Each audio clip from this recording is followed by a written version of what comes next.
Hello friends, welcome back to my YouTube channel HSC study point by SK. आज हम बात करेंगे what is safety standard. Safety standard क्या होता है उसके बारे में जानेंगे। की characteristic of safety standard, safety standard का की कैरेक्टर क्या होता है उसके बारे में जानेंगे। और लास्ट में जानेंगे कि types of safety standard, safety standard कितने तरह के होते हैं उसके बारे में जानते हैं।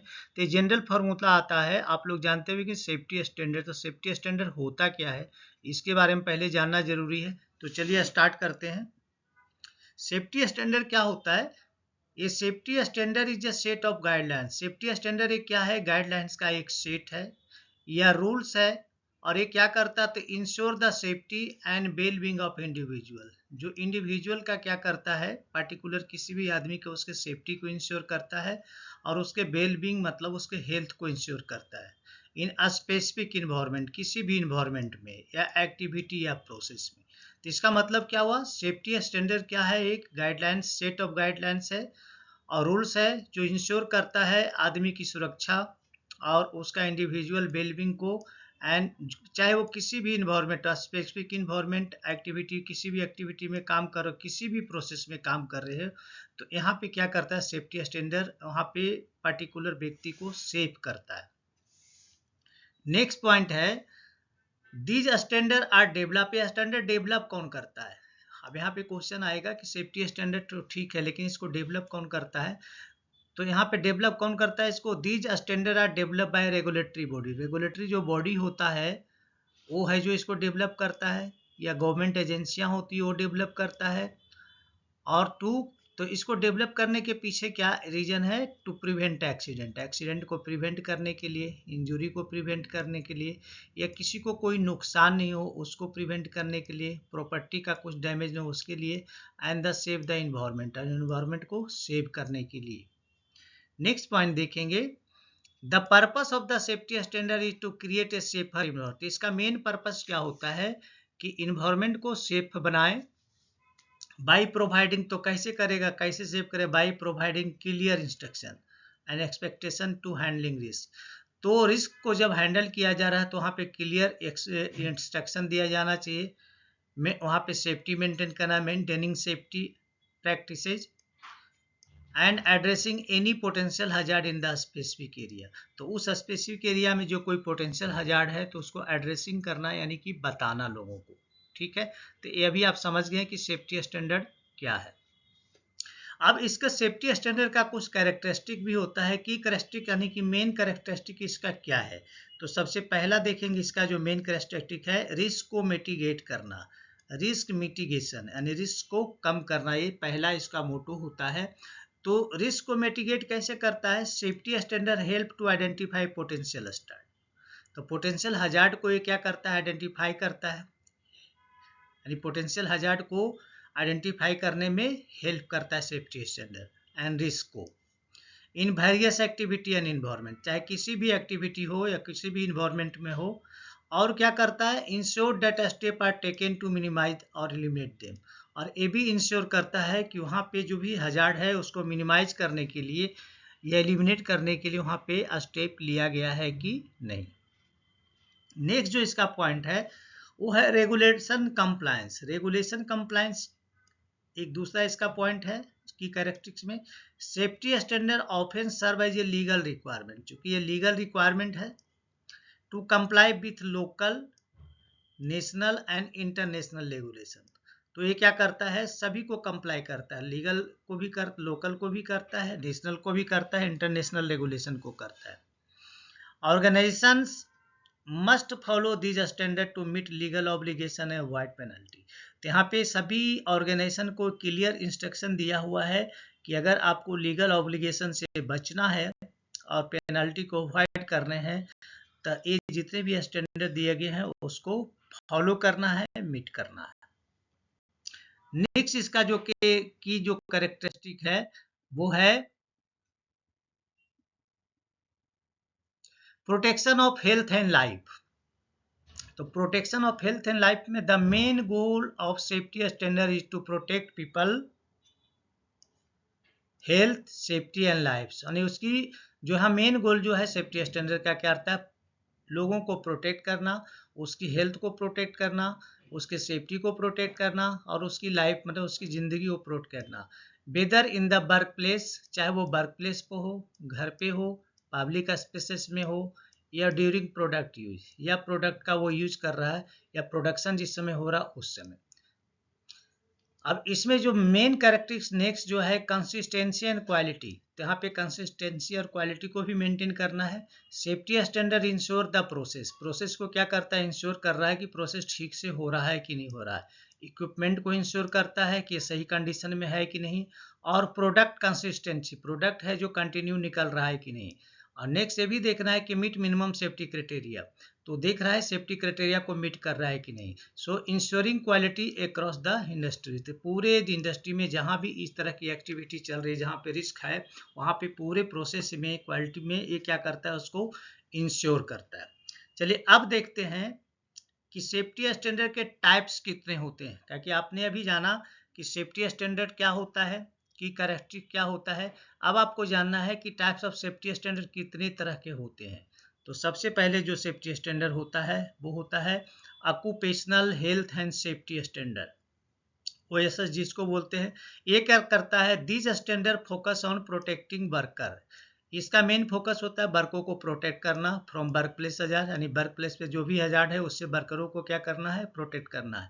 एग्जाम्पल की अगर हम बात करें तो वहाँ पे हम देखेंगे ओसा जो है occupational safety and health administration जो होता है स्टैंडर्ड यूएस का, उसका काम ही है लोगों को प्रोटेक्ट करना।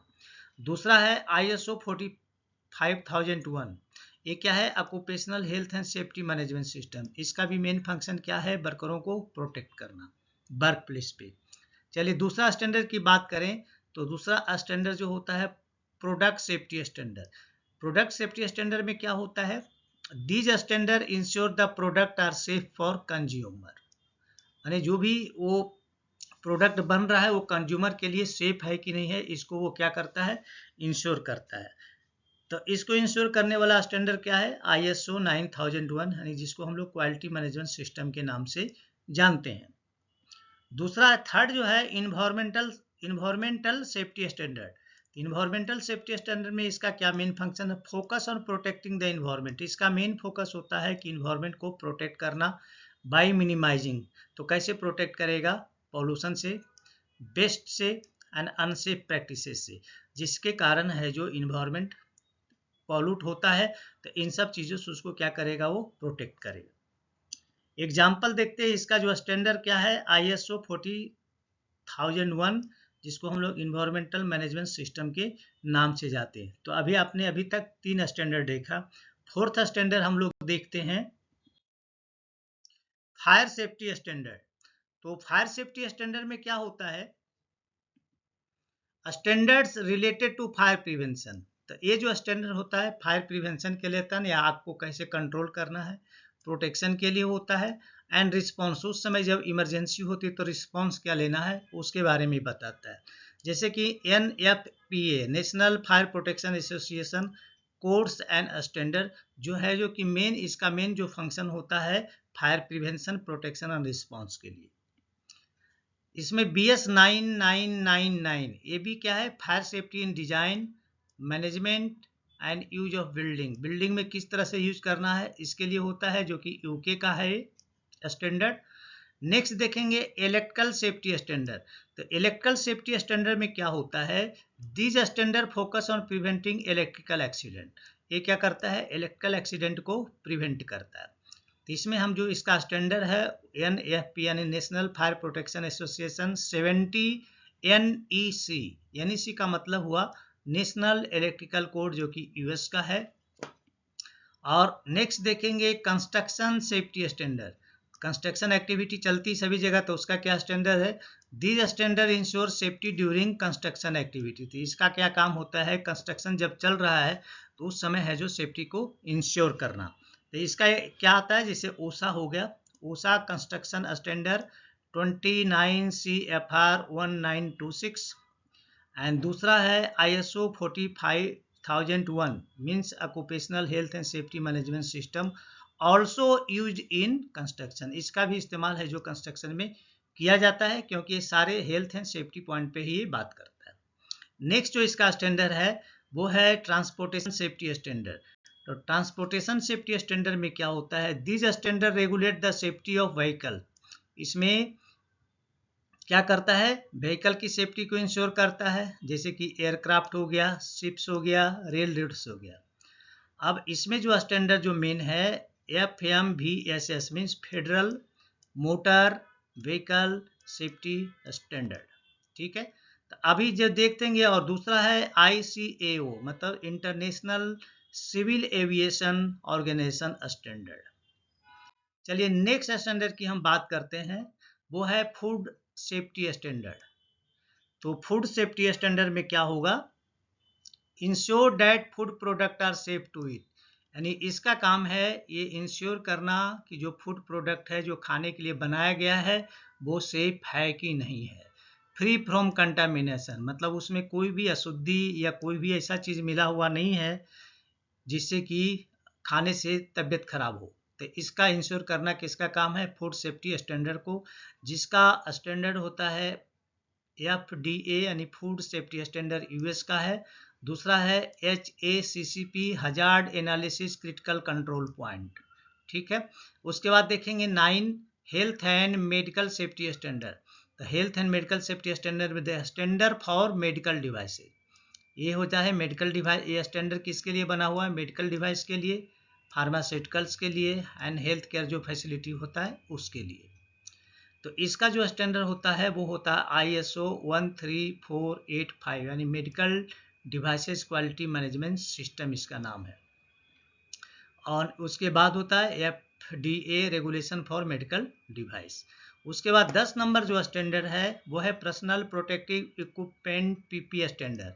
This standard ensure that PP सच है, जैसे कि हेलमेट हो गया, ग्लव्स हो गया, आई बियर हो गया, ये और बहुत सारे जो PP हैं तो मीट सेफ्टी क्राइटेरिया, इसके सेफ्टी क्राइटेरिया को मीट करता है कि नहीं, जो कि इस स्टैंडर्ड में बताया गया है। जैसे कि ANSI ISEA Z87.1 I and face protection के लिए है ये स्टैंडर्ड, और दूसरा है EN 149 रिस्पिरेटरी प्रोटेक्टिव डिवाइस के लिए, जो कि यूरोप का स्टैंडर्ड है। उसके बाद देखेंगे केमिकल सेफ्टी स्टैंडर्ड। तो इसमें क्या होता है, स्टैंडर्ड रिलेटेड टू हैंडलिंग, यहाँ पे है जो केमिकल को हैंडलिंग कैसे किया जाएगा, स्टोरेज कैसे किया जाएगा, या उसको डिस्पोजल कैसे किया जाएगा, इसके बारे में बात करता है। और इसका जो स्टैंडर्ड होता है वो होता है OSHA हजार्ड कम्युनिकेशन स्टैंडर्ड, जिसको HCS भी शॉर्ट में बोलते हैं। और दूसरा होता है GHS globally harmonise system, GHS का फुल फॉर्म है for classification and labelling of chemical. तो देखते हैं केमिकल को क्लासिफाई करने के लिए या उसके ऊपर जो लेवल लगाए जाते हैं जिससे पता चले पर्टिकुलर कौन सा केमिकल है, इसमें क्या क्या हजार्ड्स हैं, वो सारे उस लेबलिंग में लिखा हुआ रहता है। तो अभी तक आपने ये बहुत सारे इसके और भी स्टैंडर्ड है, मैंने जो मेन स्टैंडर्ड था मैंने उसको सिर्फ यहाँ पे है जो डिस्क्राइब किया है। तो चलिए दोस्तों, अभी आपने देखा कि सेफ्टी स्टैंडर्ड क्या होता है, की कैरेक्टरिस्टिक सेफ्टी स्टैंडर्ड का क्या होता है, और सेफ्टी स्टैंडर्ड का टाइप्स क्या होता है, इसके बारे में जाना। तो चलिए मैं यहाँ पे आपसे रिक्वेस्ट करूँगा, अगर आप हमारे चैनल पे नए हैं तो प्लीज़ चैनल को सब्सक्राइब करें, दोस्तों में ज़रूर शेयर करें, और बेल आइकॉन को ऑल पे रखें ताकि हमारे जितने भी वीडियो रिलीज हो उसका नोटिफिकेशन आपको टाइम से मिले। तो चलिए मिलते हैं आपसे नेक्स्ट वीडियो में, तब तक के लिए जय हिंद, वंदे मातरम।